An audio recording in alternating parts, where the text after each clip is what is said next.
Welcome to Reality Creative Video, Alchemy. I'm Hermes, or Tom, whichever you want to call me by.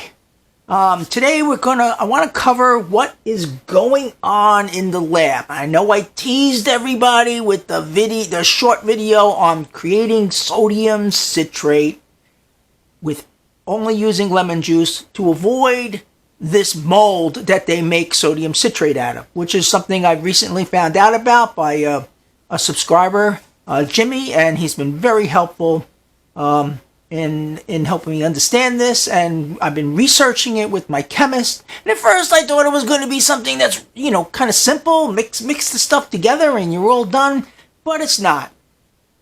So let's do an update on this and a few other things that I'm working on here that I haven't forgotten, that you think that I might have forgotten.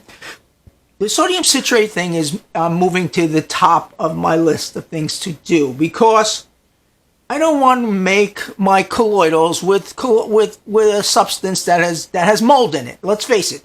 I sell colloidals. I also have people I give my colloidals to, and the last thing I want is this allergy being aggravating symptoms in their bodies that coming from my colloidals, and there's no way to actually know except removing it because of the allergies that are in it from this mold. Now the problem is that you can make sodium citrate from lemon juice and lemon powder, but the citric acid in here is variable. Whereas when you get citric acid powder, naturally, that again is made from mold. So you can't actually escape the mold thing unless you're going to make your sodium citrate fresh from lemon juice and baking soda. So let's see. I'm working out a formula. This was my first attempt at this lumpy stuff in here in this bottle. Is my first attempt at making the sodium citrate with lemon powder. Okay, and the big problem here is evaporating off the liquid. But there's another way of doing it. And with the colloidals and even with cooking, we don't need to evaporate off the liquid because we're going to be converting into a liquid anyway. So what we just need is the proper amounts. And that's the next step in the phase. I've been talking with my chemist, and we've come up with a formula, which I have to test out and see how that works out.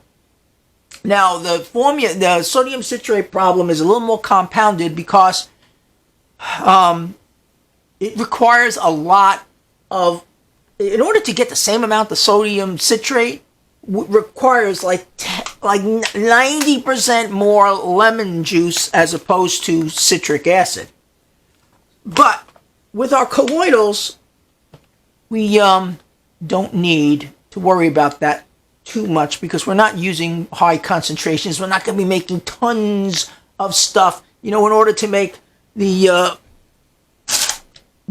stock solution it requires 7.35 grams in 500 milliliters of water, and this stuff goes a long way. So we don't actually need to take the water out, and that's the big problem I'm having because you're probably going to need a evaporator or a dryer in order to remove the water to bring it back to a powdered state. But then, why bring it back to a powdered state if we're only going to do it for liquid? And the same thing with cooking. Most of your cooking, you're using liquid in it. So why return it to a powdered state? We'll just need to make equivalents with each. Which brings me to the other part with the sodium citrate debacle is there are two ways to make it. That's with lemon juice powder and lemon juice. Now, lemon juice concentrate is much stronger, but it's got other ingredients in it, which is not going to work for our colloidals, but it will work for cooking. So this will wind up to be a better solution, mixing with baking soda for cooking. And the lemon powder, organic lemon powder, winds up to be a better solution for our colloidals where we need a pure substance without all the extra stuff that they decided to throw in here with the lemon juice. So I will have to make 2 videos on that front. But first I got to move into the testing phase. I got to create the solution, the sodium citrate solution from lemon juice, like something like that. and try and cook up some gold and cook up some ruby red gold and copper and see how that works out. We're confident that it is going to work just fine, but have to do that first. So that's the breakdown on the sodium citrate thing that's still coming up, and that's the thing I'm working on to do first, to get you the video first. Now, I know we've talked about my plasma arc stuff, and I'm still working with the new tops with using eyedropper for the small wires and regular tubes for the large wires, and these are working out good. I have not had any incidents or arcing or anything like that. The problem I have is with the small wire, it's very hard to prevent the water from spitting out the top here. Because of the very narrow connection here and the natural pumping action. And also this angle I'm not really happy with. I really prefer with the small wire, this is my old top, this angle, where the wires are almost, where I can get the ends of the wires close together and it can arc just to the ends. But to do this, I need to bend the glass. And I have to pick up a torch so that I can heat the glass tubes and bend them.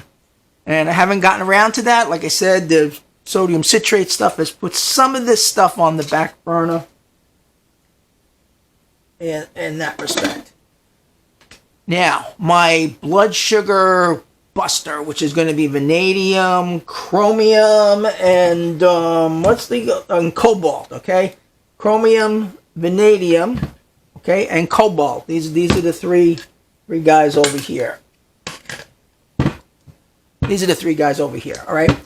These three together, I am hoping it will help to control blood sugar. Good. I really have high hopes for this stuff, but the problem I'm having is I got colloidal cobalt I've gotten stable. I don't know if you can see the line through here. This is a colloidal, has remained stable, and that's fine. But colloidal chromium, even though it has a color, has very little colloidals in it. And the same thing with the vanadium that I'm working on. This also has very little colloidals left in it after a couple weeks of cooking it. So I need to work on these two, chromium and vanadium, to try to make them more stable. So that's the projects I'm working on so far, and that's the updates on them and why some of them have been put on hold for a little while.